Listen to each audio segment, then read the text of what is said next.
Tem uma reunião agendada entre o presidente do Fluminense, Pedro Abad, e os diretores do São Paulo, Ricardo Rocha e Raí, próxima segunda-feira.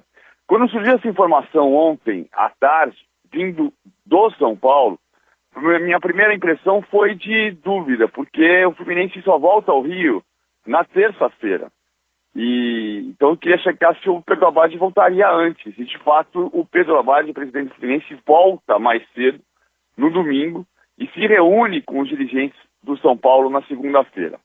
Essa reunião pode ter o efeito prático de negociar o Scarpa e o Fluminense ter algum ganho, mas apareceu um elemento novo no final da tarde de ontem, quando o Scarpa conseguiu uma liminar na Justiça do Trabalho, que neste momento dá a ele liberdade para negociar com qualquer clube. Ele está nesse momento desvinculado do Fluminense.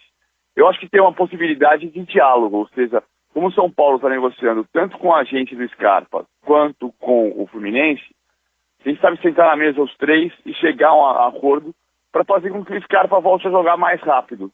O que mais importante, o Scarpa está entrando na Justiça para poder jogar, para poder trabalhar, e nesse momento ele não está trabalhando, então também está sendo prejudicado. O fato é que tem uma reunião agendada entre a direção do Fluminense, o presidente do Fluminense, que pediu para negociar diretamente o caso do Scarpa, e os diretores do São Paulo, Raí e Ricardo Rocha. Vamos ver o futuro dessa história. Enquanto isso, tem ainda a história do Henrique Dourado. O Fluminense segue dizendo que não negocia, mas o Henrique Dourado já disse para o Abel, e o Abel confirmou ontem que ouviu da boca do Henrique Dourado que o centroavante prefere ir para o Corinthians. No fundo, tudo isso é parte de uma crise do Fluminense enorme, que o Fluminense precisa conseguir enfrentar de frente. Não é possível que tanta gente não tenha vontade de jogar no Fluminense. Já disse aqui, vou repetir. O Fluminense é um dos empregos mais importantes, mais legais para jogadores de futebol. Só que hoje tem muita rejeição por conta de atrasos de salários, de tudo que aconteceu em 2017. Jogadores de futebol se fala e se fala muito rápido. Outra coisa muito importante, daqui a pouquinho o candidato à presidência do Vasco, Júlio Brandt, vai dar uma entrevista coletiva e provavelmente vai gritar contra uma situação que está acontecendo no Vasco nos últimos dias, que é da liberação de jogadores que tinham contrato com o Vasco e que estão sendo negociados, talvez para uma relação que tem de jogadores que pertencem a empresários em parte e que estão sendo liberados agora para preservar o interesse desses empresários. Só que o interesse que tem que ser preservado é o do Vasco.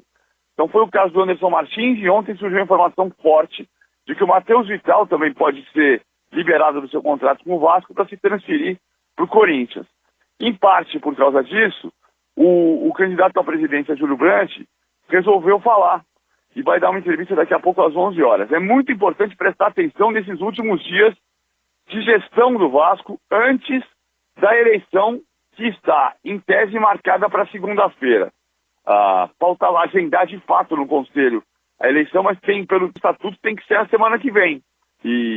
Então o Vasco tem que ser preservado. Já disse aqui também outras vezes, quem não pode perder esse processo eleitoral é o Vasco, e quem está perdendo é o Vasco. Paulo Vinícius Coelho e a prancheta do PVC.